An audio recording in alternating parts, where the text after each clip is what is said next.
Hey, Darren. Obviously, big night for HB tonight. Do you feel like there's been a more concerted effort to get him involved, or is this kind of just still naturally happening in the flow? I think a lot of it just happens in the flow, but that's kind of how he's getting going. And then once he gets going, then there's more of an effort to get him the ball in certain spots. Whenever we've had scoring droughts, obviously not many, we scored 134 points, but we felt like we kind of needed a bucket. We were going to him in the post, and he was delivering for us. Darren, a lot is going to be made tonight about the scoring from both teams, but to win that game with two big defensive possessions, the Harrison block, and then you and Kevin's stop on Fox there at the end, is that, on Curry there at the end, is that kind of a poetic justice or a nice bow on the night? Yeah, I mean, obviously we wish we made the free throws at the end of the game, but I mean, there are just times where tough shots are going in. Like, it's not like this was just a layup fest. So people look at the game and be like, there's no defense being played. If you actually, you watch the game. I mean, Steph's 6 for 14. I think maybe 2 or 3 of his threes were wide open.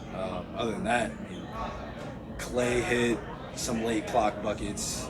Wiggs hit some late clock buckets. Like, you play defense for 20, 21, 22 seconds, and it's not going to be the result that you want every time. That's just the nature of the game. That's the nature of NBA basketball. But for us to be able to get that stop at the end of the game, knowing we're up 1 and you can't give up any type of bucket is definitely big for us.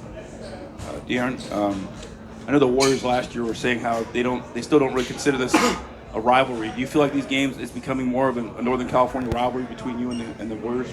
Have you asked anybody from our team before? Probably not. Have you read anything about anybody from our team calling it a rivalry? I think you guys have.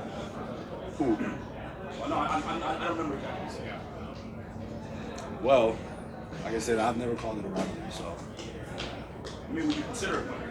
You feel like it's getting. Why would this be a rivalry? Because you guys don't play that far from each other. You guys in the They same haven't played that far from each other for 20 years. Right, but. They never play each other in the playoffs. That's why it's trying to be considered a rivalry. Well, and you guys are playing better. I would say if we played the Clippers in the playoffs last year and we go to 7 games, probably considered the same thing because we played them 11 times in one season. So, just because of the amount of games, I don't consider it a rivalry. No. De'Aaron, Kevin Hurt missed those 2 free throws. Bless his heart. But you guys, you got. That's funny. We were talking about it too. So. Right on. But you got. But he got on me and Malik because he was like, "Well, I missed him in week 1." So. You had a little back and forth going on. But you were 8 for 8. You guys were 12 at one point. You finished 16 for 19. How important was it, to make those free throws because they did make a difference in the game? Yeah, those are big for us. Obviously, we've had close games where we've shot in the 50s, high and low 50s, and we've lost those games by 2, 3, 4, 5 points.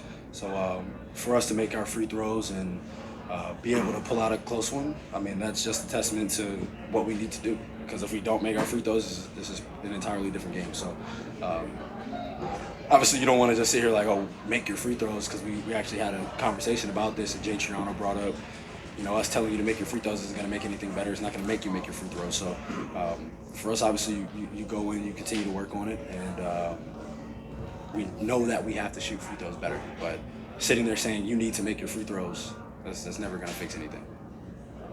De'Aaron, there's been a lot of talk, at least during that 4-game stretch, that just talk about the vibes, on this team, around this team. What can you say about the vibes in the locker room, and how good is a win like this to start a long trip for that? I think it was fine. I also think in that 4-game stretch, we handed 2 games away on a silver platter. So I think there was anything to panic about. I think if 2 more free throws go in, or if two possessions go the other way, we're not sitting here having this conversation. So nothing really changed with this team.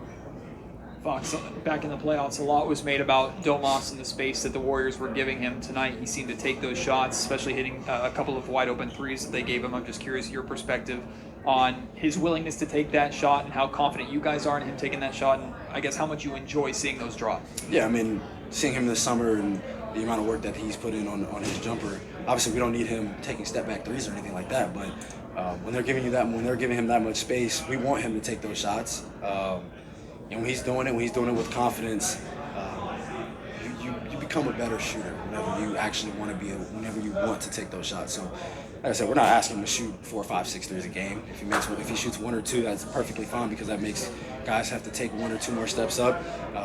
It opens up the drive for him and it opens up the spacing for everybody else. So, as he continues to just grow his confidence as a shooter, it helps the entire team. And I think that's also a big thing for me. Just growing your confidence as a shooter, it helps the entire team. I think 2 or maybe all 3 of your made triples tonight were kind of just walking down the floor early in the shot clock while they have some momentum. Are you consciously in those moments like trying to slow down what they have going? Yeah, it's funny because I told Doug, anytime a team makes a layup, especially if a guard makes a layup, I always tell them to try to get it out fast. And then those are shots that everybody works on. At some point, you're just sitting in the gym and you're walking up and you're taking a 3. So for me, sometimes those can be momentum killers for teams. And obviously, you have to make the shot. But I have a lot of confidence in those walk up off the dribble 3s. And when I do it while they're on a run, I feel like that really helps boost our team. Thanks, everyone. Yep. Thanks, Mark. 10, 11, whatever I wake up.